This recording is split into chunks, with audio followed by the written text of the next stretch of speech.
Hello everybody, welcome to Destiny Palmistry. My name is Sari Puhaka. We are talking about the significance of the cross on your palm. Now, the cross mark can be anywhere on your palm, but we're going to talk about a few of the main ones today. We are doing a palmistry Q&A. If you are new here, welcome. You're welcome to ask me questions while I'm discussing this cross on the hand, or types of crosses and different placements of crosses.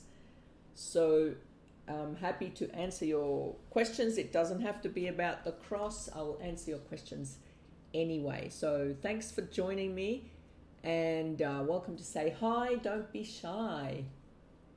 And so a lot of people have mentioned this cross. They look at the cross on their palm and they think, well, can it mean anything, or does it have different meanings?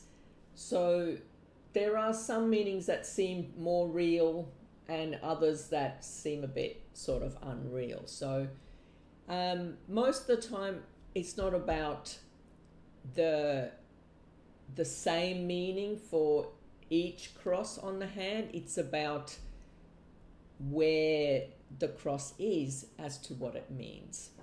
Hello, welcome.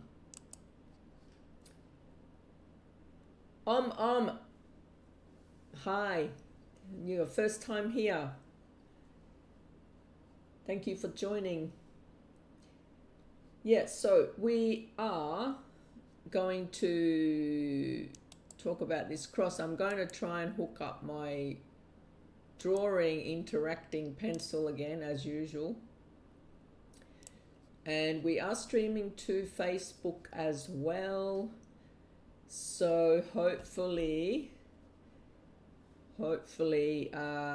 people on Facebook can see me as well. So thank you for joining me, and yes, I would remember that username if I've seen it before. That's why I knew you were the first time here, because it's kind of unique, isn't it? So thanks for joining me. Erica, welcome. Yes, Happy New Year. Starting strong. I was almost going to do a live last week, but I thought, no, better not. Hectic start to the year. So that's the way it went. Thanks for joining me again, though. And hopefully we'll get a few more people joining this live stream Q&A, and we are talking about positive and negative meanings of the cross. And you know, there is that cross that people talk about, the mystic cross. This particular hand does have a kind of a cross on her palm here, and so it's not on the fate line, it stands on its own. So if you've noticed crosses on your hand, we can talk about some of the various meanings. Sometimes the meanings online can be a bit deceiving. I personally Googled it myself just to see what AI gives me as an answer, and the answers, they were so confusing. I'm sad for people who are learning palmistry with AI, because AI is taking snippets of information all over the place, and they don't really know how to put it together. So the AI version was talking about a cross on the Mount of Saturn, which is up here, and then it started talking about, the mystic cross is under Saturn and it's in the quadrangle. And it's just so wrong. Like, the quadrangle is the area between the head and the heart line. where I've marked this first cross. And AI has said that, or that cross on the Saturn is also a mystic cross, and it's in the quadrangle. And I'm like, oh dear, what are people learning from this AI? Some of the answers were pretty good, I thought, but mostly AI is confused about the answer. It's not a brain, it is literally a robot just answering. So I'm glad that you have joined me, and I hope that people do watch this video later on to understand things a little bit better. So might talk about some of the myths as well, but we'll talk about the first one everyone always talks about, is the one I've drawn here, is the mystic cross. So basically it isn't just a single sign, but it needs to have other features of the palm with it. So the specific location does matter. So if this cross was, for instance, see if I can clear all of this. If this cross was, for instance, with the fate line and then kind of a branch from the heart line drooping down, so that's not the mystic cross. In fact, that is not classed as a cross. That's classed as a branch from the heart line reaching to the headline, which coincidentally crosses over the fate line. So it does not have the specific meaning of a mystic cross, which is in the quadrangle, as AI said, but AI had the wrong placement for the quadrangle. But anyway, so going back to the actual meaning of it, so basically people think that if you have that, you are psychic. So that's not really true either. I've done many palm readings and seen this sign. It doesn't mean that you are psychic, but it does have a special meaning if it stands on its own, and basically the major lines cannot interfere with it. It must be by itself. So no other line, no, not a stress line, not a branch from the headline, not a branch from the heart line. So they just need to be a coincidental cross that sits there on the palm. And I do have a friend whose partner has this line, and he's not even into mystical things, which is supposed to come with that. He's definitely intuitive and analytical. Basically, he just probably knows things without being told. So he does have that intuitive. He has a feeling about things, how they turn out. So I suppose that's probably why he messes around with stocks and shares, because he's trying to use his sort of talent in picking the right stocks and shares to mess around with. So basically the cross sits between the head and the heart line. So that's connecting your emotional and your reasoning side. So I suppose it acts like a mark in between those. So more about your subconscious, I suppose. So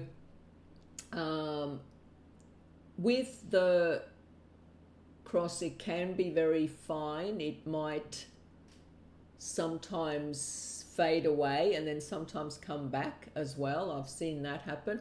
But if it's very deep, that means that those abilities that you might have are like a bigger part of who you are.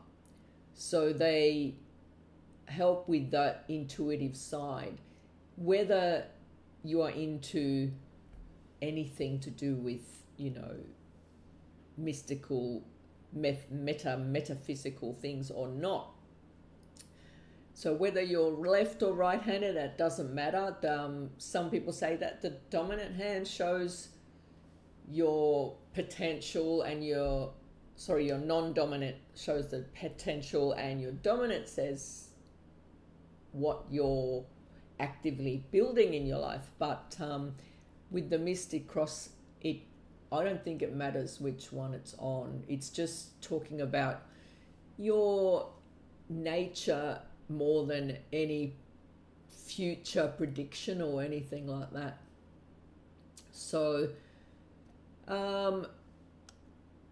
basically the person with this is most likely interested in psychology, astrology, spirituality, but not always.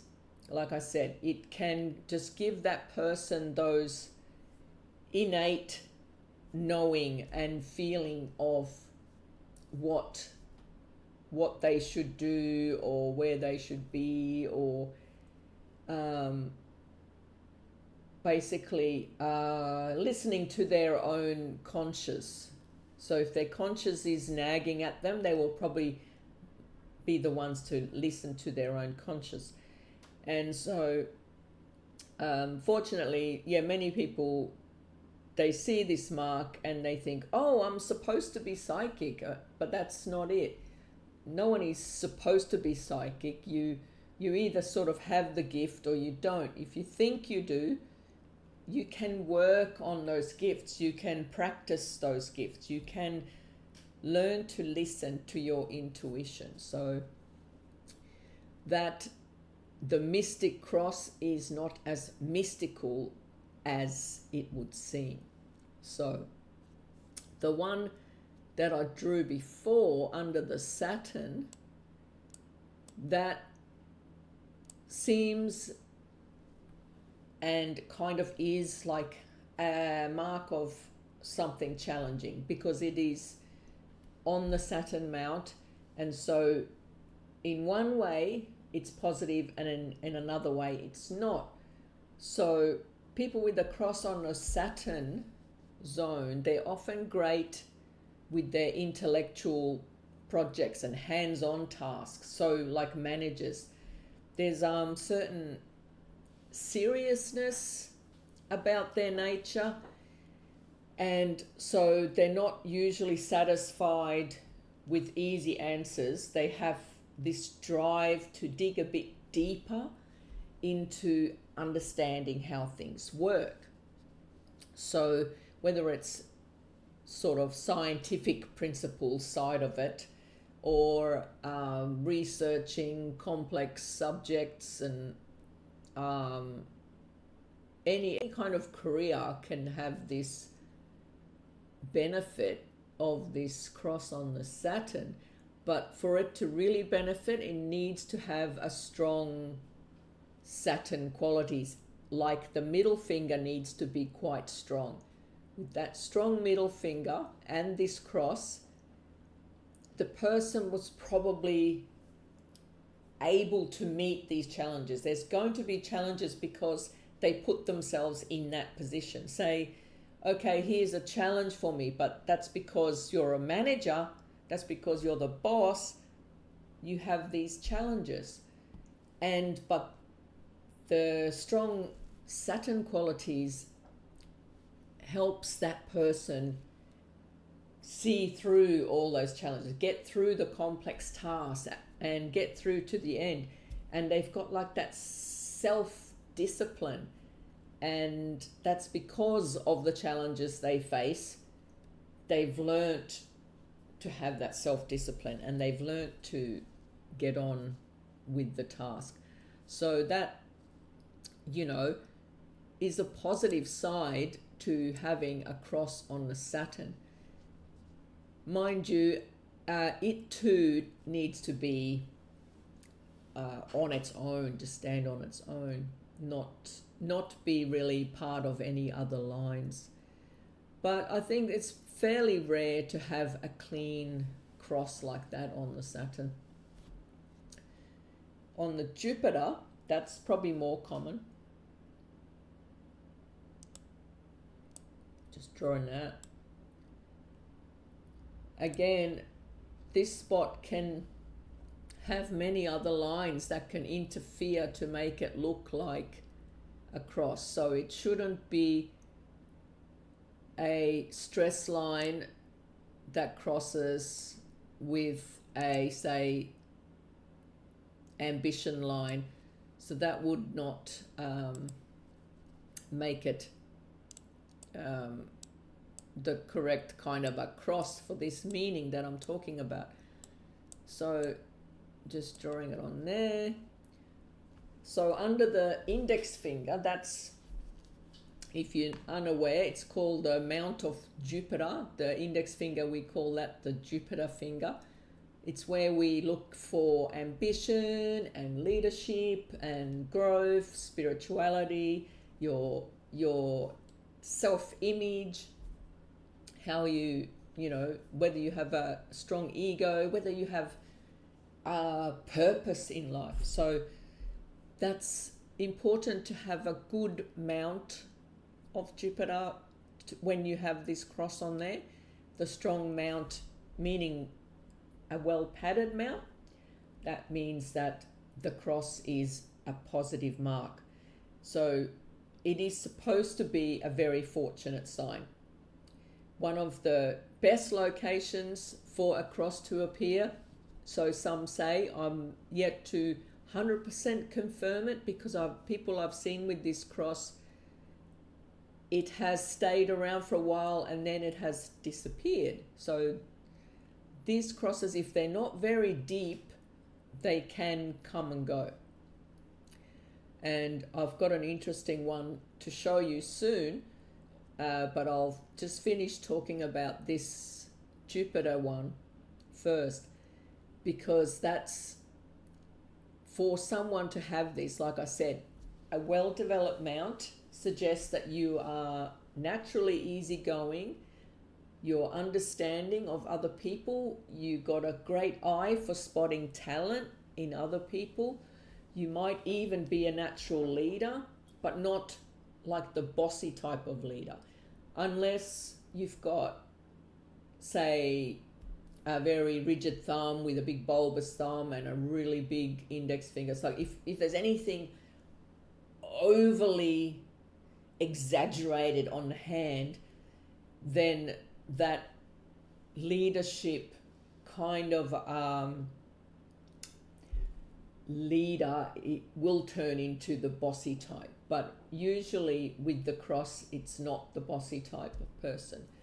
And so they use their wisdom that they know, their generosity, and just their basic desire to help people. And so usually people with this mark have strong family bonds as well. So that's why I think they say that that's a mark of marrying well, like having a good marriage.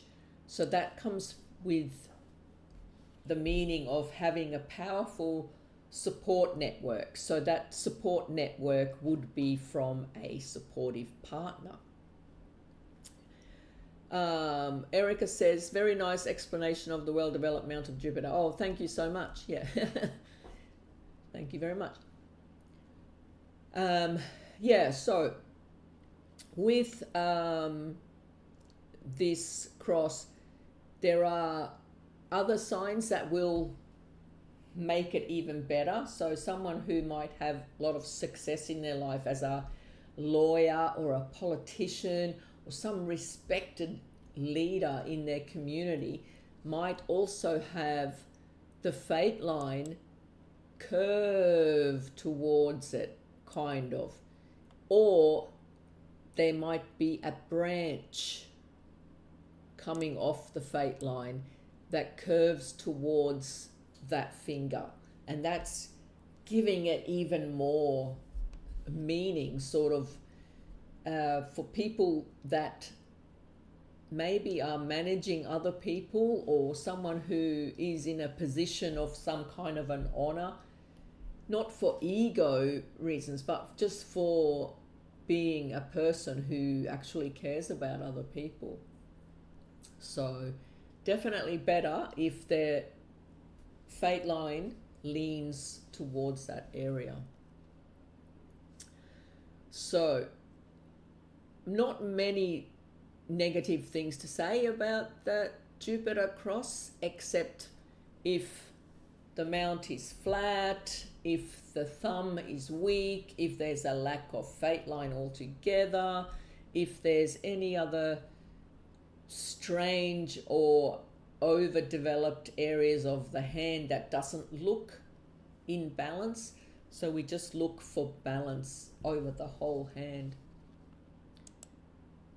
So next I'm going to talk about a interesting one which has kind of two meanings.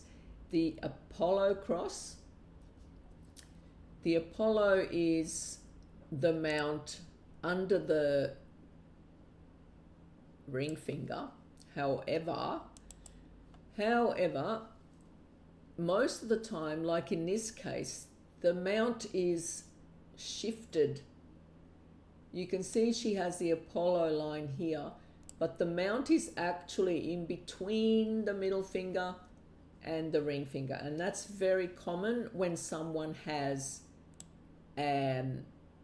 the Apollo line, the sun line, or the success line, especially if there's multiple success lines. And she does, in this case, she has multiple success lines, and therefore the mount is pushed over to the side. So the cross then we would be looking for should be on the side of the mount. If the cross is over the top of those success lines, then that's a different story altogether. So that Apollo, the sun, that area represents the creative side of the person mainly. Mount of Apollo, that anyone who's kind of artistic or even very social, someone who has a very magnetic personality. So not necessarily have to be creative, but just have that light about them. So they are social and the sun shines on them, kind of thing. So a person would be helpful, charming, somebody very popular. They've got natural charisma, draws people to them, and they have an interest in public welfare. So some people do say that this cross is like some sort of a luck or fortune, but I would not go there to say that it's any sign of luck, but more like just highlighting that kind of area. So also potentially bringing challenges with it. So if it's on that actual Apollo line, so that would be acting like an obstacle. So there's challenges for the person to be their creative self, or to do their kind of life work that they want to do, like in the public eye or whatever. So highlighting it if it's on the mount, causing challenges if it's on the line, but a bonus one if it is directly under the heart line. So it is still under the ring finger. It's still classed as being under the Apollo, and maybe a strange place for a cross, but I've seen this a couple of times.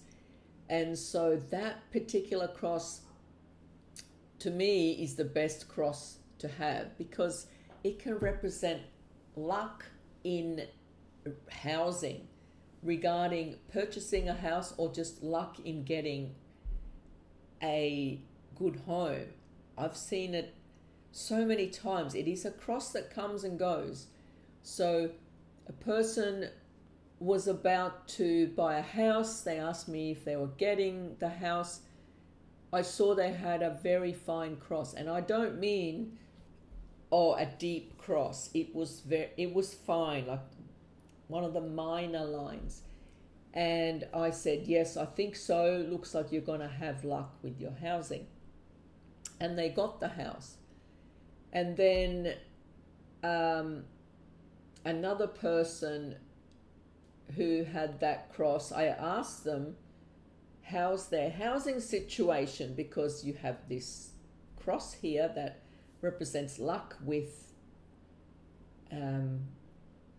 your living quarters. So that person wasn't buying a house and they wasn't about to buy a house, but they said they have just moved into a rental property that was so cheap for what it was. They moved onto this beautiful house with everything that they wanted and for a really affordable, reasonable price. And so to them, they were having really good luck with their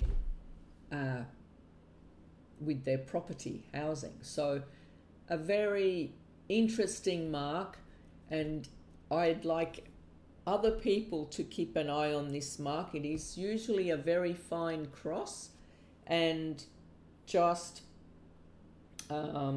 usually just left on your right hand. It'll be just left of your Apollo line if you have one. Sometimes it can be over just a little bit more, sort of in between the Mercury and the Apollo, but usually it's kind of next to the success line but under the heart line. So yeah, something that you might not be aware of. Ooh, it's getting hot in here. How's everybody going? How's your weather in your part of the world? I see snow in some places. And here we are in Australia, melting. The sun is burning. I've even got the aircon on and it's still hot. But anyway. We are going to talk about the Mercury, a cross on the Mercury mount next.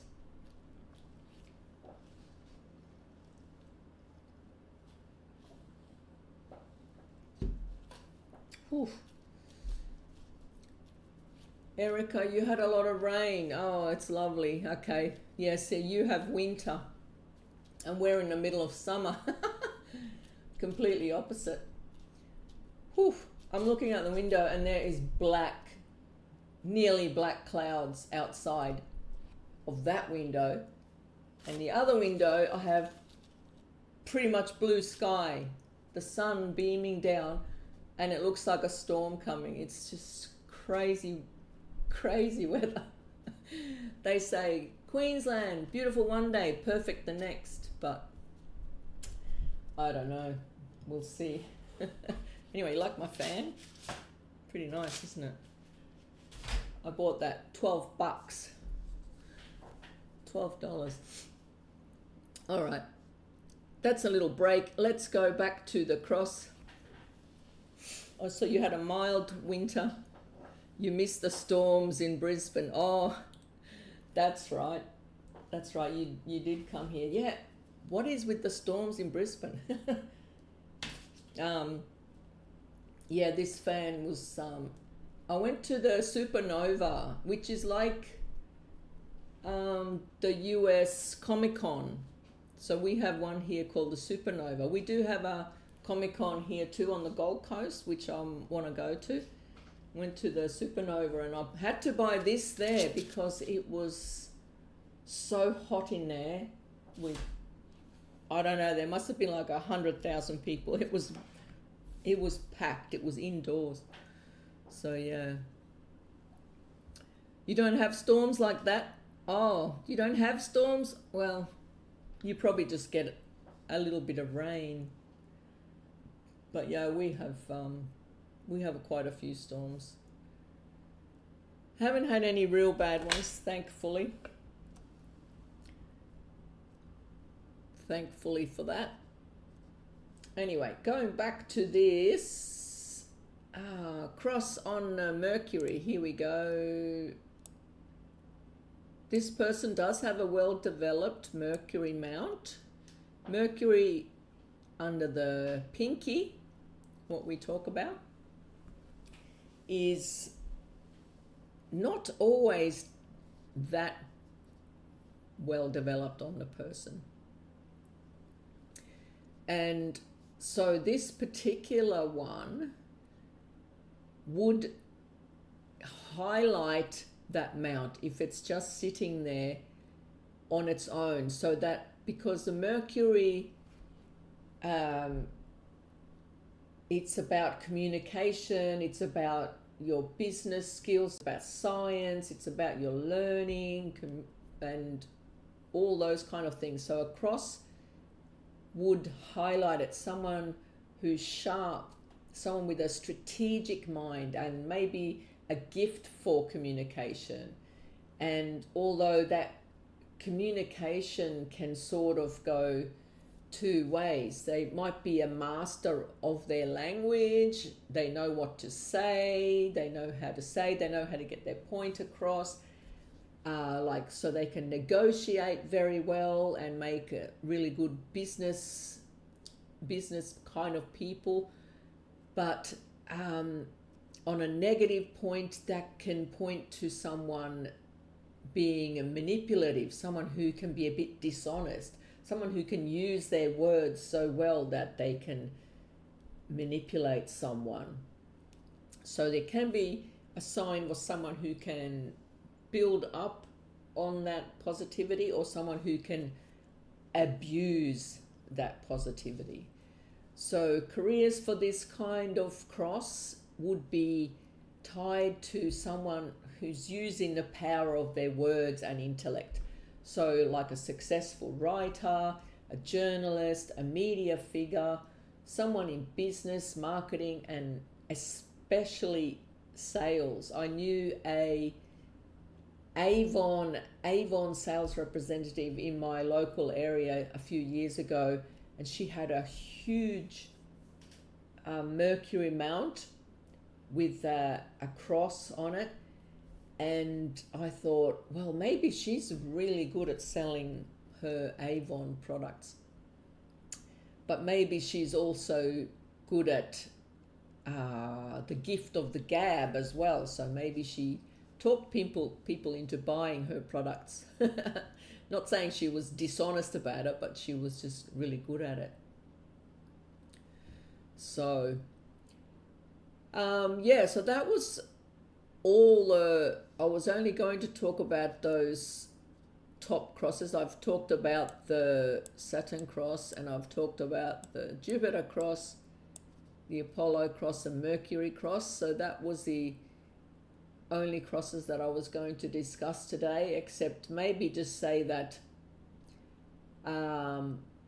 these are just guides. So the cross on their own won't give you all these meanings, but they give you potential. So basically think of it as if you have a talent, you still have to train that talent to become good at what you do.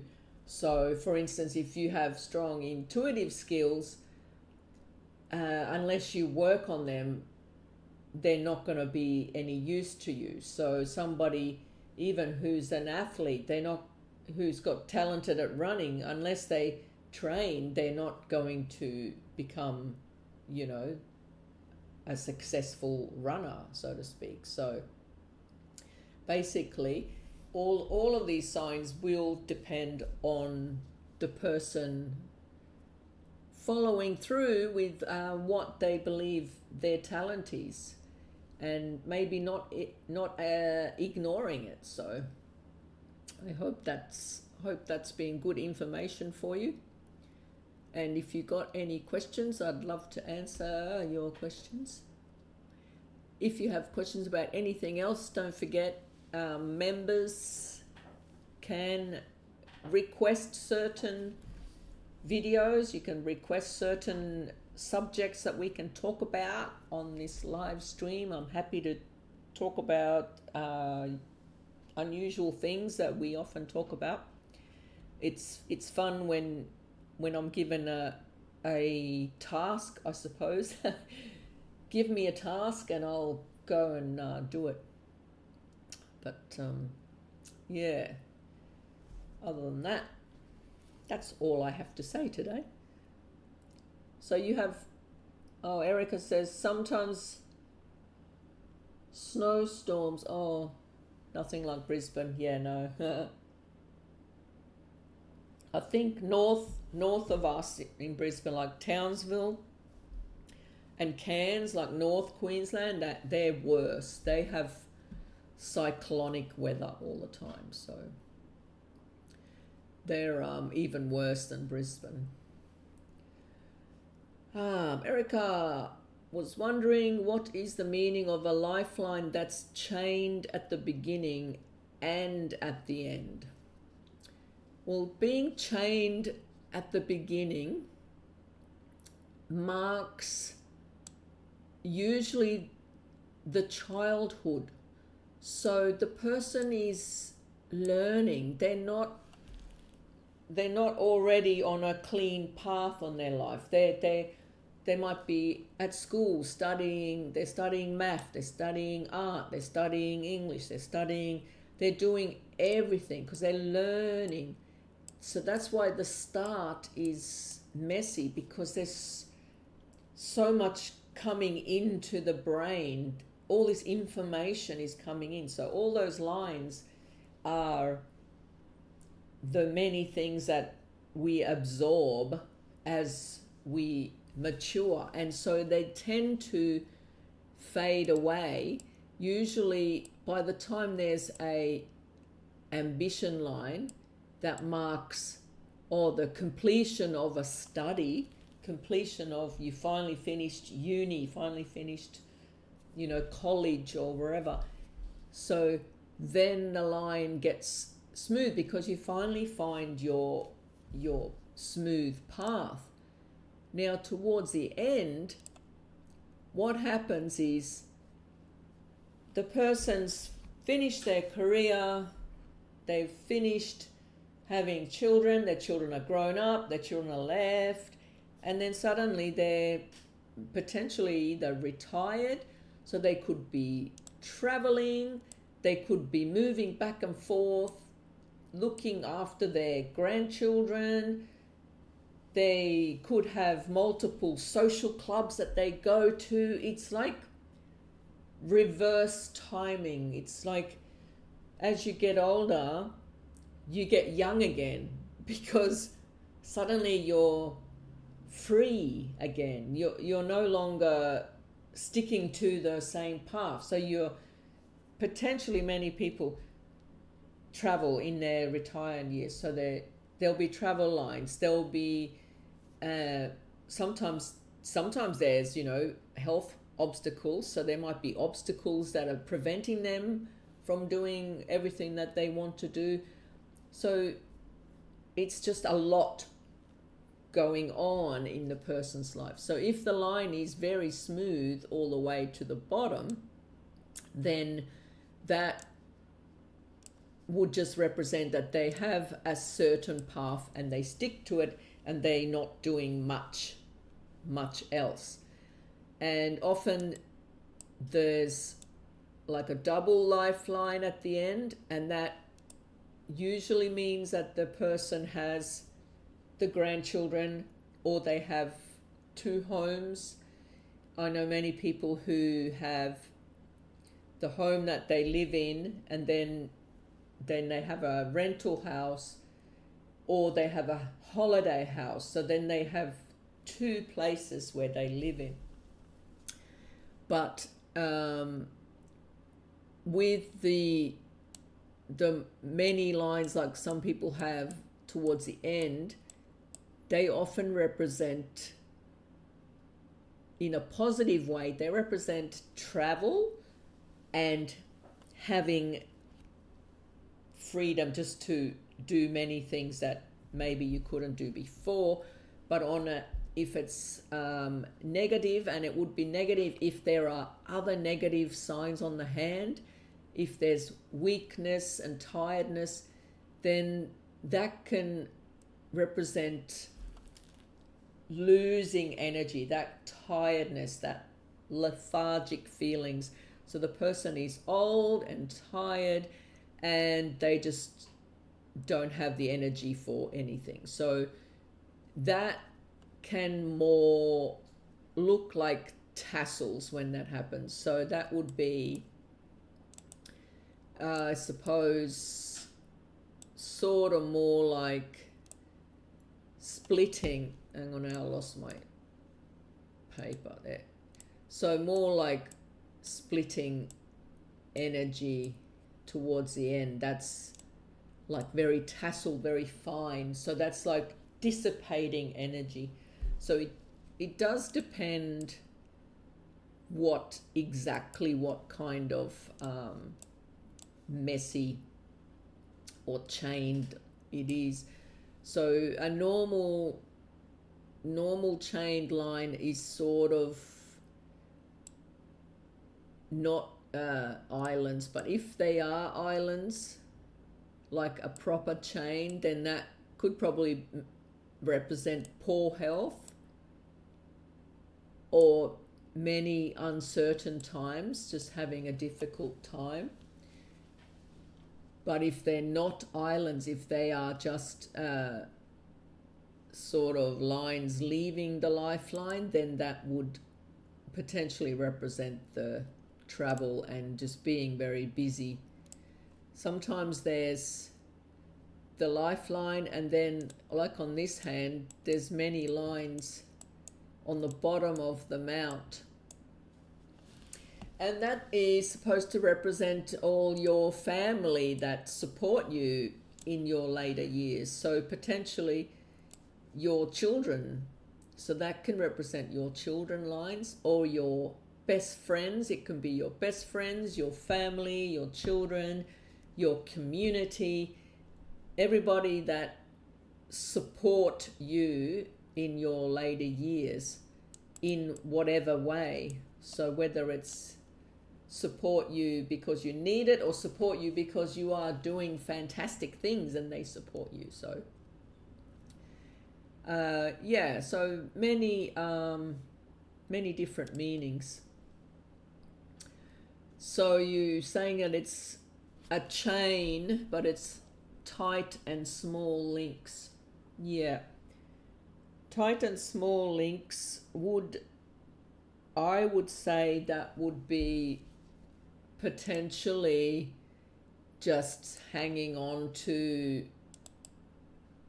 their different problems, and that they're dealing with different problems, because the island is weakens the line.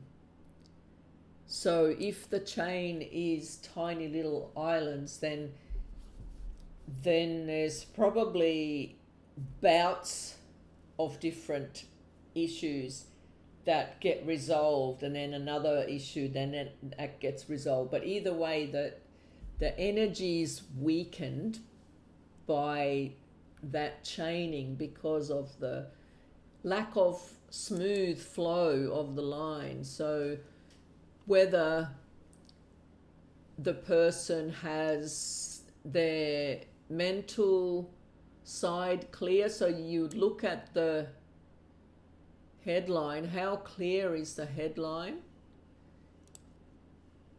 and how clear is the heart line, that looks at the emotional side.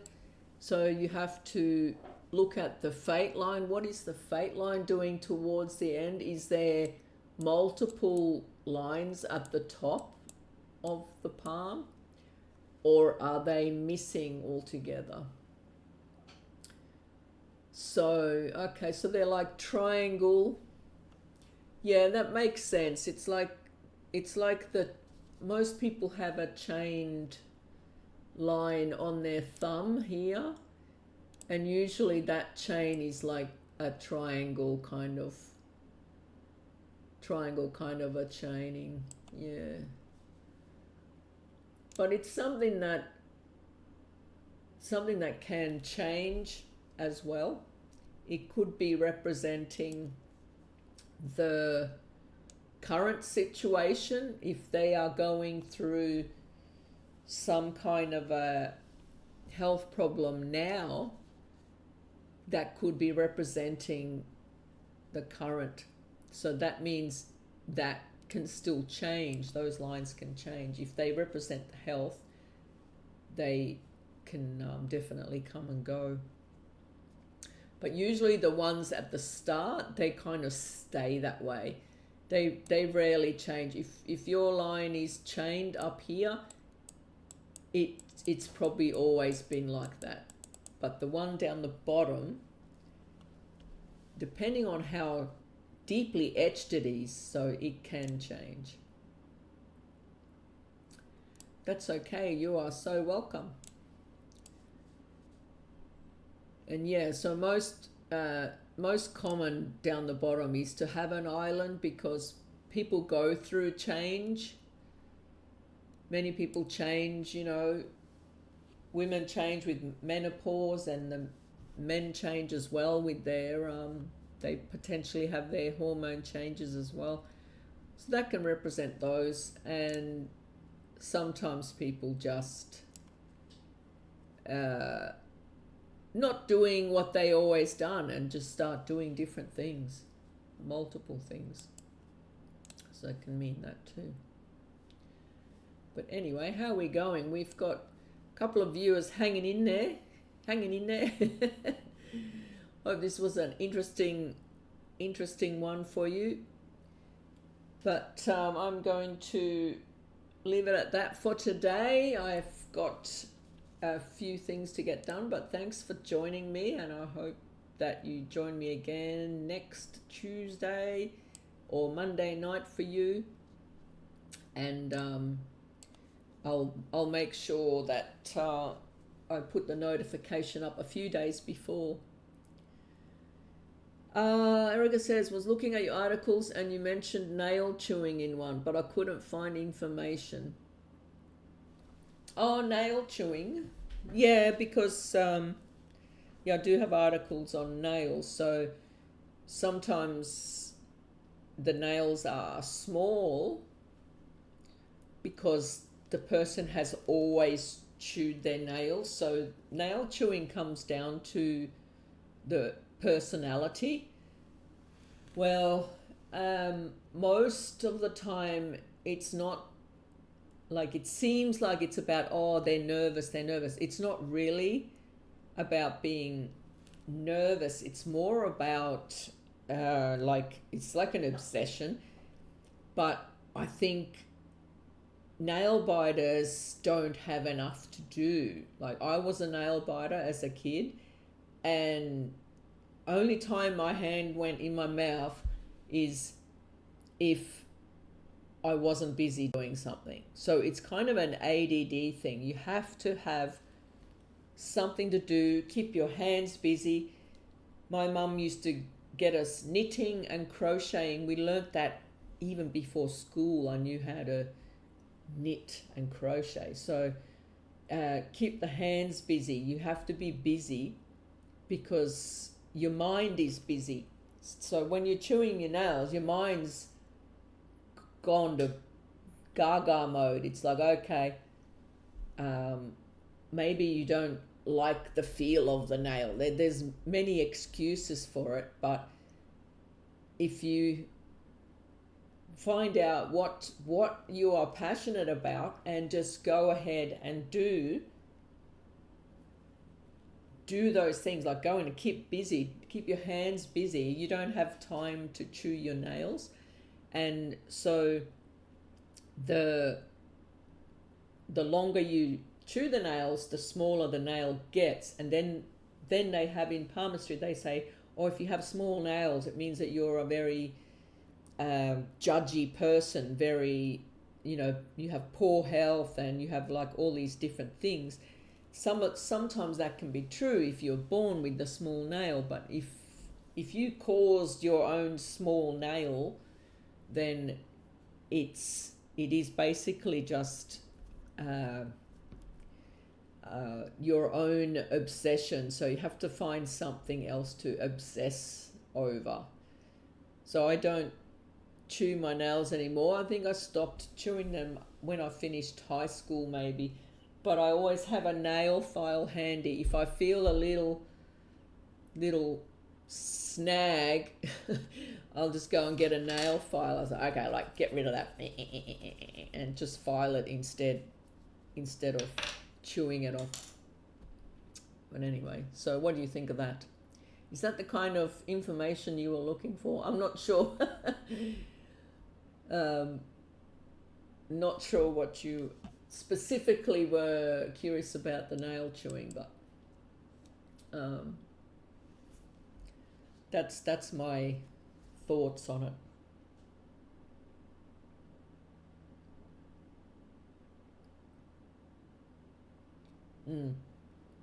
Oh, that's good. That's good. Thanks for joining. You were a nail chewer as well. Yep. Yeah, my son too. I think he still does a bit, but I did explain to him that he needs to just keep busy because he was very creative, and if he was drawing, he wasn't chewing his nails. So yeah, so you're focusing.